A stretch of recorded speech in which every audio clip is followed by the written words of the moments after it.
morning. This is your Trojan News. I'm Sam. And I'm Carlos.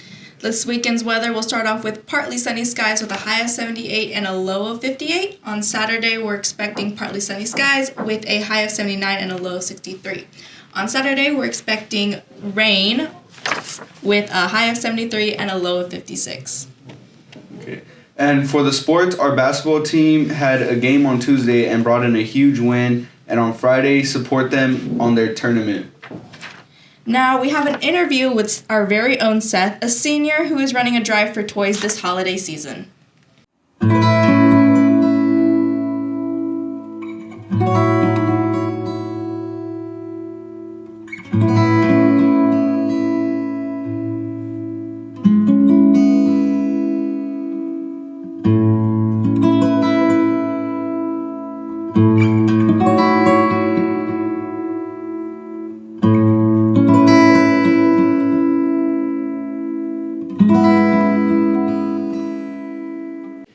Thank you so much for joining us today, Seth. Yes, of course. Thank you for having me. We have a couple questions for you today. Yes, ma'am. So, what made you want to be part of NHS?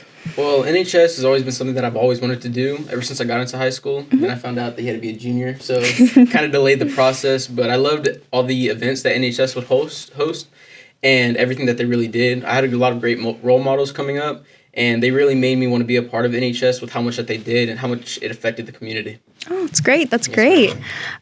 So what made you really want to step up for these kids during the holiday season? It's something that I always wanted to do since sophomore year. My football season, it ended, and I kind of felt like there was something else that I could have done that year. And I was always looking for other community events that I could be a part of or help out with.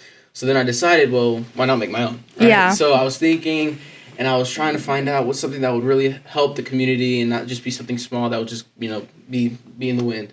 So I decided that a toy drive would be amazing. It's always reliable. There's always going to be kids in need. And so it's just something that I thought would be amazing. And that's why I decided that a toy drive will be what I pursue that year, or the following year, my junior year. And, that's pretty much it. Yes, ma'am. So the process for getting and setting this all up, was it hard? Yes. Okay, so I partnered with Mickey Trevino, as you did too, with Angel Care. She's amazing. Yes, I know we can both agree so on sweet. That. Yeah, so I knew that she loved to do these types of events, and I knew that she would be the perfect person to go to in order to get this started. And so she helped an amazing amount, but it was still very hard. I had me, my mom, and her receiving gifts, wrapping. Of course, we had other people helping wrapping. And it got to a point where during the distribution, we actually had to ask the police officers and the police chief if they could give out some of the toys that we had. And so in setting up the toy drive, it was pretty tough. We just had to get a rough estimate of when we would start and stop things. And I think that really helped. But in order to get us set up, it took a lot.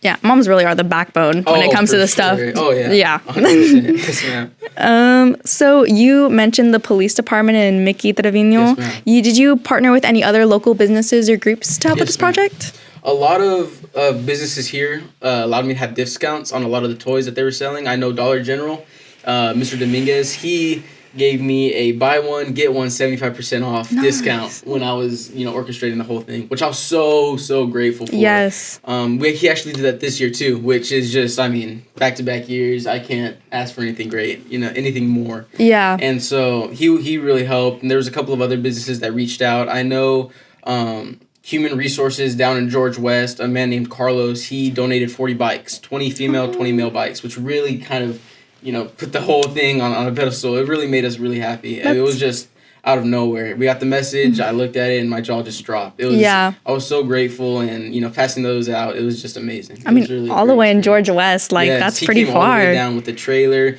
Let us have the trailer for about a month. Oh my gosh. Just full of bikes. It was jaw dropping, really. Oh, that's so sweet. Yes, ma'am.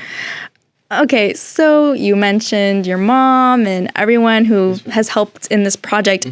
Is there anyone who has been the most helpful in achieving this? Well, it has to be the mom. Yeah. She pushed me so hard, and she helped me with so many things concerning the toy drive. of course, organizing, knowing when I had to do what I had to do, when I had to do it. Yes. Where I had to go, just where to be careful at, of course, even when delivering the gifts, because there could be some bad spots with dogs or something, because we ran into that a couple of times. But, I mean, in total, she just helped me with so much stuff, and I couldn't be more grateful. She's the absolute best. Moms, they really are superheroes. That's all it is, Mom. Yes. What was the most rewarding part of running this drive? Running the toy drive, the most rewarding part, I'd have to say, was, as you said previously, hearing the stories. But as I was on the field and I was actually delivering the gifts and hearing what the kids would say, that's probably the most rewarding part. I felt so, it's just an indescribable feeling on how I felt. I would be giving the parents the gifts that I had, and you'd hear the kid in the house saying, "Hey, what's that? What's that?" And it's like, and they're just so excited. Yes, they're so excited. They're trying to get a peek, and the parents are hiding it, but also thanking you. Yeah. And it really gave you a warm feeling. It was just something indescribable, almost overwhelming, just because of how much you knew you were helping, and just seeing how grateful they were for you helping them. Just saying that, that small act. That was the most rewarding part of it. And just the spirit that it created all around the town. I mean, I felt amazing. I just felt indescribable. Yeah, it really is that way, especially with kids. Yes, ma'am. Because they're so brutally honest. Yeah, they really are. So how do you choose the kids that receive the toys? So last year, we had parents message either me, my mom, or Mrs. Trevino. They would message and say, "Hey, I have this boy. He's 6 years old. He lives here. Anything would help." Or a girl, she's 8 years old. Anything of that nature. Yeah. And I would message them back saying, "Hey, thank you. We'll give you some toys. We'll make sure that they get toys." And then heading into Christmas, we would make what I would like to call orders, like little packages of if I had this parent who said, "Hey, I have a boy, he's 6 years old, a girl that's 8 years old, and a boy who's 10. Okay, well, we had these gifts that would be wrapped, and they have a sticker. It said 10 plus, 6 plus, 8 plus. Okay, perfect. And if it's male, female, we'd get those, get them in bags. And I did carry probably about, I'd say 15 to 20 orders in my truck, and I'd go around delivering them. And I wouldn't say it was choose what children get the toys, just because everybody was trying to get toys. Yeah. You know what I mean? I didn't want to, you don't get a toy, but you get a toy. You know what I mean? So anybody could get a toy, and that's what I really felt amazing with, because everybody could just talk to me and ask, "Hey, it's a tough time right now. Anything would help." And it's just perfect. It really warmed my heart and made me happy that they reached out to me knowing that I could help them out. You know what I mean? Yes, ma'am. Did you feel like Santa when you were delivering all those toys? Like a little elf, just going all around. It was amazing. Yes, ma'am. So when is the last day to donate, and when do you distribute them? So the last day to donate is December 12th, this Friday. This week we are hosting a double hours for each toy and wrapping paper and tape that you bring. So it's an easy way to get some volunteer hours.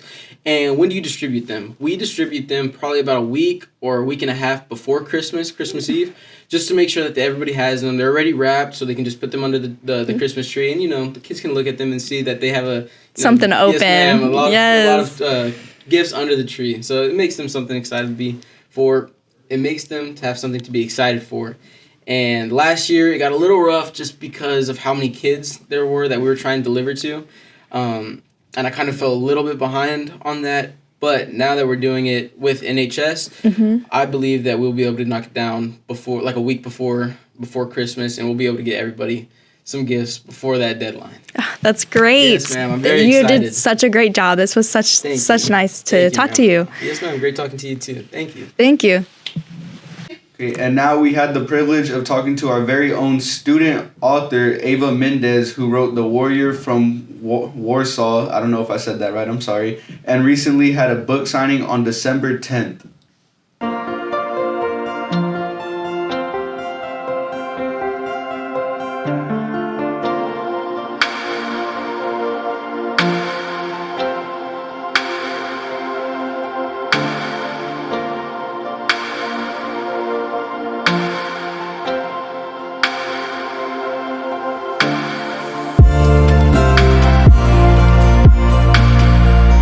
Hi, my name is Carlos. I'm the host of the news, and I'm here with Ava Mendez today. I'm going to be asking her some questions about the book she wrote. First off, I'm going to be asking you, how long have you been wanting to write a book? I've pretty much been wanting to write a book all my life. It's been like something on my bucket list. It did take me a year to write my book, but beforehand, I really didn't know what to write it on. I did start maybe I was thinking biographies or devotionals, but it wasn't my cup of tea. And then I just have a love for history, and so that's what made me want to write this book. So is that what inspired you, your love of history? Well, yes, and then my dad inspired me. So my dad was a veteran. He's a veteran, and he was in the Army around the 2000s, and so he was stationed in Germany. And before I came to Beeville, I went to school in Skidmore, and so over there we did AR, so we had to read it was crazy. And so I went in and I feel like I had read every genre, and the only one I hadn't tried out was history and war. And so I brought it home and I started reading, and I had so many questions, and the perfect person to ask was my dad. And so he actually, I didn't really know this, but he had the same love for World War II history the same way I did. So we kind of made, we bonded over it and had a relationship thing. And so we like to watch the documentaries and read the books and collect some of the artifacts from that time. So that's what inspired me. Well, that's good that you had a connection. And so did you include any real life experience into that? Yes. So the main character, her name is Mordecai. And Mordecai, the book is called The Warrior from Warsaw. So in Jewish, that means warrior. So that's where the whole title comes from. And so Mordecai, she's just like me. So when you read the book, some of the things she does, nursing, as of right now, I am doing PCT and EMT, and last year I did do CNA. So nursing is a big part of it. And then Mordecai loves history, just like me. And so, some of those aspects are just like me as well. Oh, that's pretty cool. And while you were writing the book, did you get any writer's block or anything? No, I didn't really get any writer's block. To me, I love jazz music and I love 1940s music, so I would just put my headphones on and it would just flow, honestly. And at any time, that's what I would be doing. I would be writing my book. That was my priority to get it done. So that kind of just helped you get through it with music and everything? Yes. Yeah, yes. I understand. It helps me focus sometimes too. Yes. And so how did you come up with the cover of the illustration? So, I kind of knew what I wanted already, but my grandpa, he is a art professor, and so he helped me draw the girl on the front cover and the buildings and everything. We kind of just worked together and came up with that. Oh, that's pretty cool. Yes. Yeah. And for my last question here, are you proud of the way the book came out? Yes, I am. I'm lost for words because this book, it took me a year, like I mentioned, but there was so much that went on with the book, as far as research and everything else. And so just the way that the book ended and the way it came out, I'm so happy about it. That's good. Well, I'm glad that I got to talk to Ava Mendez today, and I hope that y'all enjoyed this little segment. And next up, we have a new segment with our very own co-host, Samantha Cardenas, talking with her about her own charity she started this year with the Kids in Need. This program donates the KIN kits to first responders of Beeville to give to children who they may meet in the field.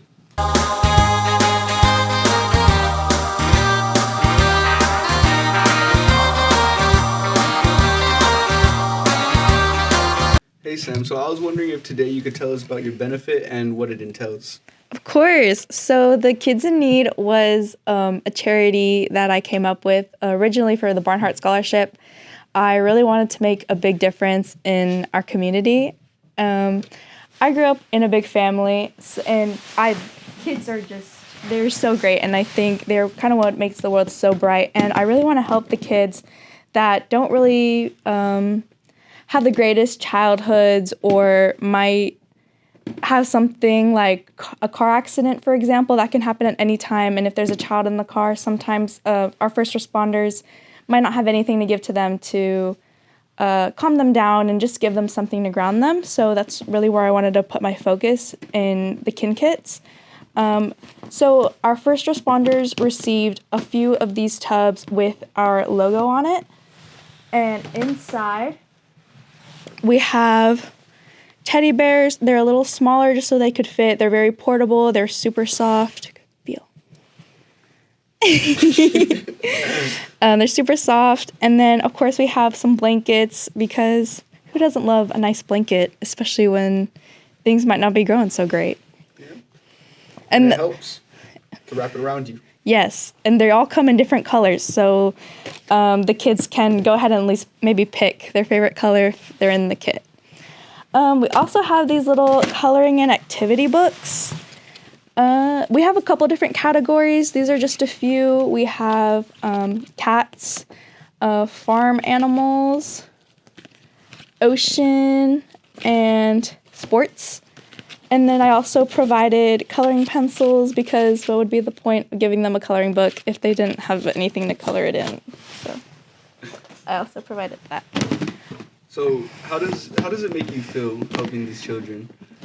I just feel so fulfilled when I just hear like the stories that some of the officers that I donated to, when they tell me like how the kids seem to calm down and just seem to really appreciate just having something like that. Even the older kids that they run into, like not just like elementary kids, but even middle school kids and sometimes even high school kids. Like when you're in that situation, you have no idea how you're going to react. And I really think something physical to hold on to in that moment, it just really helps the mind like ground itself, and so you don't spiral, especially in situations like that. And why did you choose the Beeville Police Department to benefit? Well, we actually didn't just do the police department. We also did the sheriff's office and Angel Care. The woman who runs Angel Care, Mickey, she's so sweet. She was so open to this, and so was Sheriff Aguirre and the police chief. Everyone was just so kind, and they all really seemed to like this idea, so I really wanted to spread this as far as I could. And hopefully maybe we can go beyond Beeville in later years. And for my last question for you, what does this project mean to you? How does it make you feel whenever you're doing everything that you do? Honestly, it's kind of weird to say because this all really started out for a scholarship, but the more I got into it and the more people I talked to and the more stories I heard, it really just became something so personal to me. And just doing this really warms my heart. I absolutely love our small town, and being able to make a difference like this means the absolute world to me. All right, that's all we have for our co-host Sam today. Thank you. And that's all we have for today, folks. And remember, there are no bad days at ACJ.